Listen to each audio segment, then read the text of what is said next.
El tema de esta predicación, el carácter de una iglesia eficaz. La última vez que nos vimos, le compartí a la iglesia que iniciábamos una serie de predicaciones que Dios ha venido con su servidor hablando en este tiempo de contingencia. Y la serie tiene como título Caminando la misma senda. Creo que para nadie es desconocido que en este tiempo, el cual nos ha tocado vivir en los últimos meses, se ha dado muchas cosas, incluyendo en el medio cristiano. Y hoy más que nunca escuchamos predicaciones en internet. Muchos han aprovechado el tiempo para tener un tiempo de acercamiento con sus iglesias a través del internet, valga la redundancia. Y se ha incrementado mucho lo que se habla de Dios. Eso es bueno, pero también es peligroso, porque de todo lo que se habla y se predica de Dios, no todo está sustentado en la palabra de Dios. Cuando Dios ponía en su servidor la carga de esta serie de predicaciones, Dios ponía en mí la carga de la responsabilidad como pastor que tengo yo con la iglesia en este lugar, a que la iglesia no pierda la ruta que ha venido teniendo en los últimos años, que tiene que ver con el crecimiento. Habrá muchos mensajes de Jesús, muchas predicaciones de Dios, pero solamente aquellas que estén sustentadas en la Biblia son las que alimentarán el corazón de la iglesia de Cristo Jesús. Entonces, Dios puso en el corazón de su servidor el compartir este tipo de predicaciones, llevando a la iglesia a no perder de vista que la palabra de Dios será la que nos sostendrá y nos guardará en tiempo de crisis y de adversidad. Hoy nuestras vidas corren peligro mucho más de lo que usted se imagina, porque así como hay mucha palabra, también hay mucho engaño.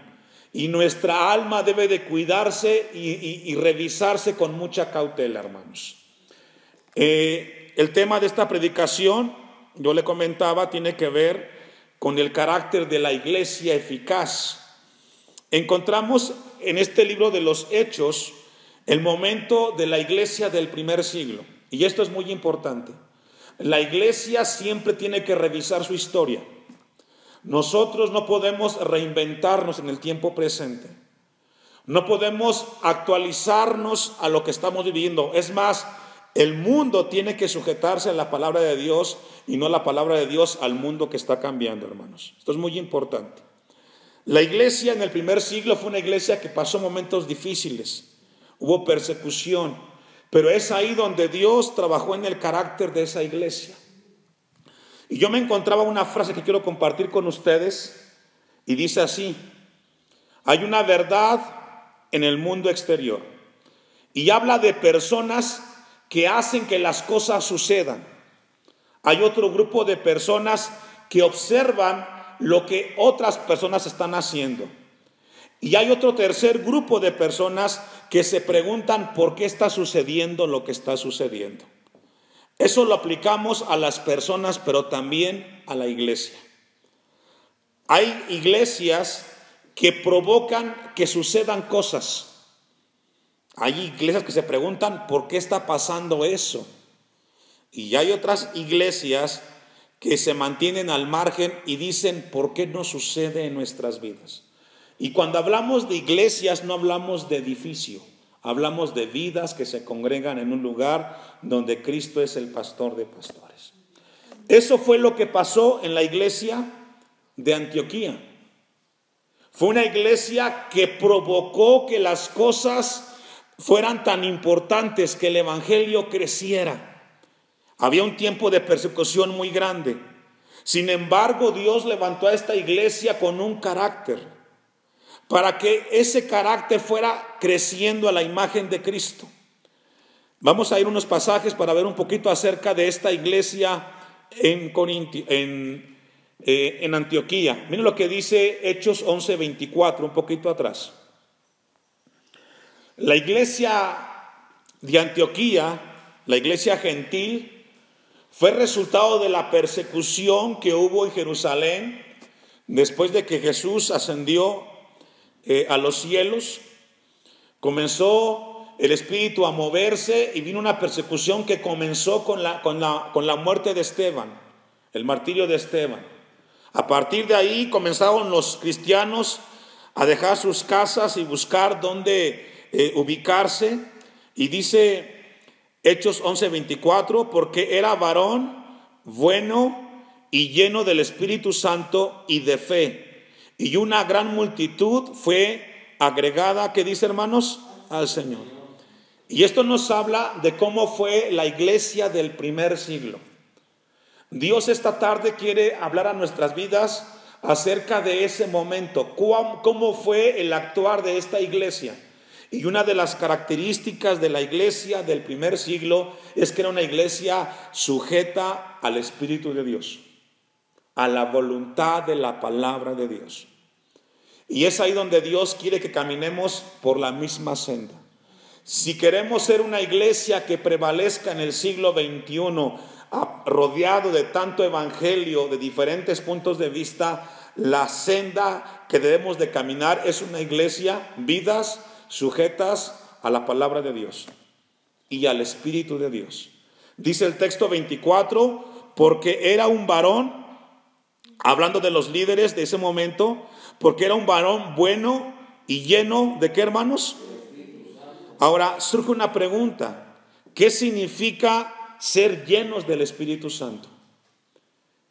¿Qué acaso puede ser una vida la cual a veces experimenta hablar en lenguas? Va mucho más allá una vida sujeta al Espíritu de Dios. Cuando la Biblia habla de una vida llena del Espíritu Santo, habla de una vida llena de la palabra de Dios, de la voluntad de Dios. Y hoy, hermanos, Dios quiere hablarnos. Necesitamos tener más contacto con el Dios de la Biblia leyendo su palabra. Una iglesia eficaz será una iglesia la cual constantemente esté en contacto con la palabra de Dios. Dice Colosenses, no lo busque, 3:16, la palabra de Cristo mora en abundancia en vosotros. Hoy tristemente se escucha mucho de Dios, pero se lee poca palabra. Dios quiere que caminemos esa senda que caminó la iglesia del primer siglo, hermanos. Una iglesia que fue llena del Espíritu de Dios. Una iglesia que fue caminando en la voluntad de Dios. Y con eso en mente vamos a ir al texto de Hechos 13, versículo 1. Y vamos a ver cómo fue el carácter de esos primeros cristianos que Dios levantó en esta iglesia. Es bueno también mencionar que fue en Antioquía donde se recibió el título de cristianos a los seguidores de Jesús. Dice el texto, Hechos 13:1. Había entonces en la iglesia que estaba en Antioquía. La iglesia en Antioquía nos habla de la iglesia gentil. Es decir, ya no eran los judíos netamente los que estaban al frente de la iglesia, sino que eran gentiles. Entre ellos estaba Bernabé. Profetas y maestros: Bernabé, Simón, el que se llamaba Níger, Lucio de Cirene, Manaén, el que se había criado junto con Herodes, el tetrarca, y Saulo.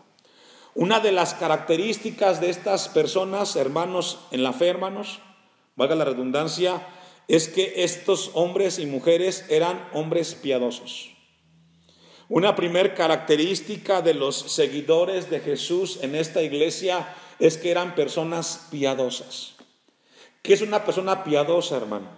Según la Biblia, una persona piadosa, un hijo de Dios piadoso, es alguien que tiene temor y reverencia a las cosas de Dios. Y eso hace falta en el tiempo presente, hermanos. Hombres y mujeres que respeten las cosas de Dios. Yo me siento muy contento con la iglesia que, a pesar de el tiempo que ha vivido el distanciamiento en otras iglesias, aquí se mantuvieron los cultos. Aquí mantuvieron ese deseo de buscar a Dios, porque era mucho más fácil quedarse en casa, hacer otras actividades. Pero a Dios gracias que aquí en la iglesia hubo ese espíritu de mantenerse, congregándose, porque seguramente hubieron días difíciles.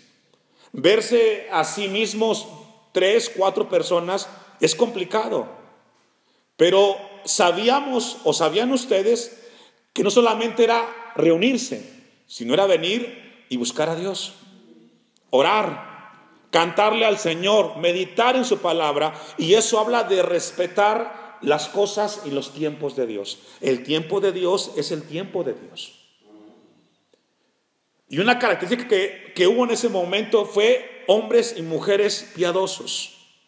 Miren lo que dice 1 Timoteo 3, versículo 1, hablando de cómo la Biblia describe a ese grupo de personas que se caracterizaron por ser piadosos. Dice el texto, usted me alcanza, palabra fiel, si alguno anhela obispado, buena obra desea. Aquí el obispo, obispeo, habla del líder, del encargado, del responsable al frente de la iglesia. Es decir, desear servir a Dios es algo que, hermanos, algo bueno.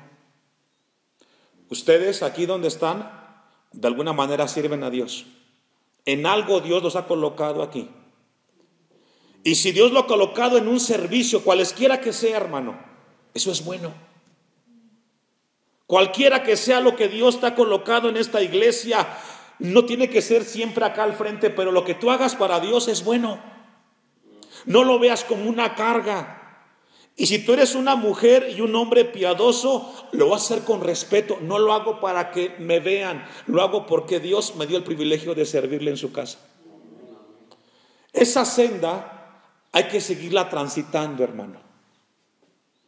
Ese camino que trazó la Biblia en la iglesia del primer siglo, tenemos que seguirla caminando. Si Dios nos concedió la dicha de servirle en alguna área, hagámoslo con piedad, con reverencia. Porque es algo bueno, dice el texto. Si alguno anhela obispado, buena obra desea. Porque los que ejerzan bien el diaconado, ganan para sí un grado, ¿qué, hermanos? Honroso. Estoy en el texto 13, ahí mismo, 1 Timoteo 3:13.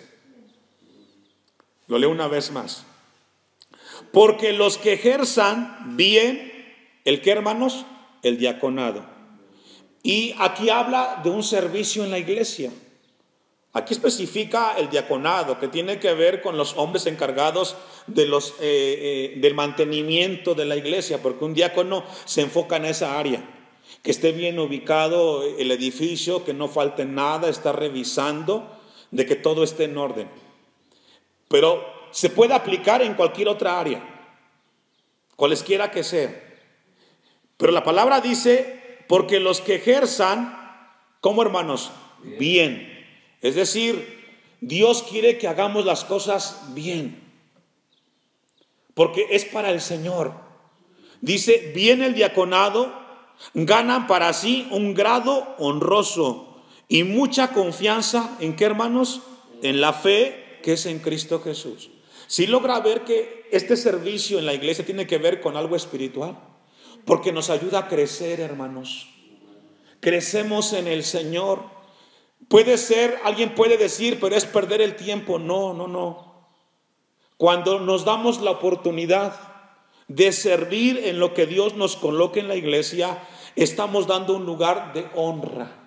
Respetamos el santuario, las cosas de Dios. Quizás puede ser insignificante para otros, pero para la iglesia es honroso servir a un Dios vivo, hermanos. Y esa fue la senda que caminó la iglesia del primer siglo, dándole un alto concepto a las cosas de Dios. No es dejarlo si nos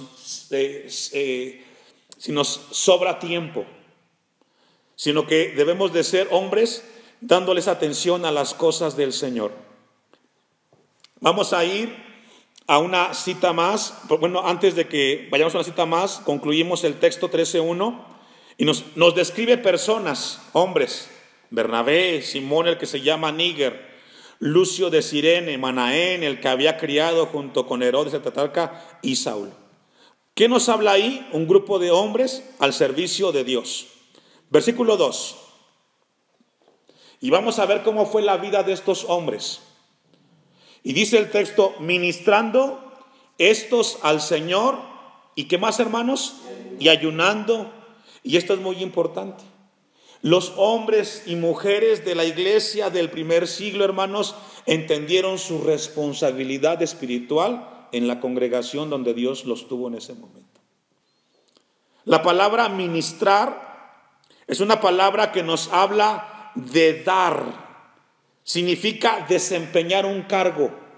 Eso es ministrar. Desempeñar, ¿un qué, hermanos? Un cargo. En este caso es un cargo espiritual. Estos hombres y mujeres ministraban ¿a quién, hermanos? ¿A la gente? ¿A quién? A Dios.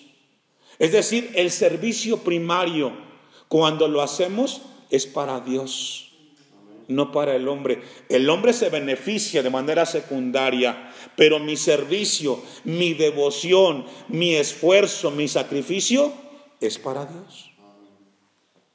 Y esa senda tenemos que seguirla transitando, hermanos. Tenemos que seguir caminando por esa senda que caminaron nuestros padres en la fe en el primer siglo. Hechos 20:19. Allá adelante. La administración de estos 5 hombres que habla este pasaje no era con la congregación, sino era al Señor. Es importante entender que Dios es el que nos ve en cómo servimos, con qué corazón, con qué disposición. Dice Hechos 20:19, ¿ya lo tiene? Sirviendo al Señor, ¿cómo, hermanos? Con toda humildad. Y ahí está. Dios quiere que tengamos eso en el corazón. Estamos sirviendo al Señor y se hace ¿con qué actitud? Con humildad. Señor, gracias porque no sé qué vistes en mí. No sé qué pusiste en mí para que yo te sirva. Ayúdame para seguirlo haciendo. Señor, ayúdame para que mientras tenga vida y tenga fuerzas, pueda seguir sirviéndote a ti. Dice el texto, sirviendo con toda humildad y con muchas, ¿qué, hermanos? Eso significa ¿qué? Sacrificio. Servir a Dios implica también sacrificio, porque mientras otros duermen o otros están en momentos de ocio, tú estás sirviendo a Dios. Nadie lo ve, nadie vio tus lágrimas, nadie vio que fueron tus últimos 20 pesos para llegar al templo, pero Dios sí lo vio. Nadie vio que quizás era lo que tenías para la comida y lo invertiste para las cosas de Dios. Nadie lo ve, pero Dios dice que Él sí lo ve. Porque el servicio a Dios muchas veces implica ¿qué? Sacrificio, lágrimas. Y dice el texto, y pruebas que me han venido por las acechanzas de los judíos. Y como nada que fuese útil, he rehuido de anunciaros y enseñaros públicamente y por las casas. Aquí habla acerca de cómo fue el servicio en la iglesia, en las casas, diferentes lugares. Pero siempre hubo una manera de ministrar, hermanos. Mire, dice el texto, volvamos a Hechos 13:2. Ministrando estos al Señor y ayunando, tiene que ver con algo espiritual. Dijo el Espíritu Santo, fíjese, solamente los que estamos conectados con las cosas espirituales entenderemos el llamado de Dios. Dijo el Espíritu Santo, apartadme a Bernabé y a Saulo para la obra que yo, para la obra a que los he, ¿qué, hermanos? Llamado. Es decir, después de ministrar hubo un llamado a servir. En el caso de Bernabé y de Saulo, ¿cuál fue? Ir a predicar el evangelio a otros lugares. ¿Quién les dio esa carga? El Espíritu de Dios. En el caso de usted va a ser distinto. Quizás no va a ser evangelizar o salir aquí en la comunidad casa por casa. Pero el mensaje tiene que ver con que aquello que Dios te encargó, lo hagas porque Dios fue el que te lo dio. Fue Dios el que puso en ti eso para que tú le sirvieras. Y eso es muy importante que Dios quiere que aprendamos en esta tarde a través de su palabra. Fue el Espíritu Santo, dice el texto, para la obra que los he llamado. Versículo 3. Entonces, habiendo ayunado, ¿y qué más? Y orado. Dos cosas importantes de esta iglesia. Si logra ver que estaban en ayuno y en oración. Para que podamos ser movidos por Dios, tenemos que estar en comunión con Dios. Si estás viendo televisión, enfocado en las cosas terrenales, materiales, no esperes que Dios te hable ahí. Tenemos que estar en contacto con las cosas espirituales. Siempre hay un llamado de Dios para nuestras vidas, hermano. Y dice el texto, y les impusieron, ¿qué hermanos? Las manos y los despidieron. Es decir, el orden de ese momento fue ayuno y oración. Y después la misma iglesia les impuso las manos para que ellos llevaran a cabo la tarea que ellos habían recibido en ese momento. Vamos a ir a Números capítulo 8, versículo 10. Números 8, versículo 10. La imposición de manos en la Biblia habla de confirmar una tarea para un beneficio que vendría. En la Biblia, cuando se habla de imponer manos, habla de confirmar, de que Dios está en el asunto y que habrá un beneficio espiritual y a veces un beneficio material, no siempre así, pero siempre existirá. Dice el texto, Números 8:10. Y cuando hayas acercado a los levitas delante de Jehová, pondrás los hijos de Israel sus manos sobre los levitas. Es decir, confirmando. Aquí habla de cómo sería el sacerdocio. ¿Sabe que cada vez que Dios nos encomienda algo, Dios quiere que se haga en ese orden? Que oremos, Señor, yo te encomiendo a tu hija, a tu hijo, con la tarea que tú has hecho. Y detrás de esa oración de confirmación habrá un beneficio. Vamos a ver un poquito más el pasaje, en Números 27:18. Y vamos a ver cómo eso de imponer las manos tiene una bendición y un contexto muy importante. Usted me alcanza, Números 27:18. Y Jehová dijo a Moisés, toma a Josué, hijo de Nun, varón en el cual hay espíritu, y pondrás tu mano sobre él. Esto lo repitieron los apóstoles. Es decir, una tarea que Dios te coloca a hacer, siempre es importante que vengan los líderes, impongan sus manos confirmando la tarea que Dios te ha delegado, para que lo hagas con piedad, lo hagas con responsabilidad y con temor. Eso es muy importante. 19. Y lo pondrás delante del sacerdote Eleazar y delante de toda la congregación, y le darás el cargo en presencia de ellos. Y pondrás de tu dignidad sobre él, para que toda la congregación de los hijos de Israel, ¿me ayuda a leer? Le obedezca. Y todo eso, hermanos, no fue al que se le ocurrió en Hechos 13. No, había una razón. Y sabe que como pastor siempre tengo la responsabilidad y el peso de cuando me toca acercarme con alguno de la congregación y pedirle algo de parte de Dios, siempre lo hago con esa conciencia, hermano, con ese temor de que ese hermano, esa hermana lo haga como un servicio y obediencia a Dios. Porque a veces puede decir, es que me lo pidió el pastor. Sí, pero antes que el pastor te lo pidiera a ti, Dios habló con él. Porque él no puede hacer todo. Versículo 21. Él se pondrá delante del sacerdote Eleazar y le consultará por el juicio del Urim delante de Jehová. Por el dicho de él saldrán y por el dicho de él entrarán él y todos los hijos de Israel con él y toda la congregación. 22. Y Moisés hizo, ¿qué hizo? Como Jehová le había mandado. Qué importante es hacer las cosas como Dios nos manda, hermano. Esa senda es la que Dios quiere que caminemos en este tiempo del siglo XXI.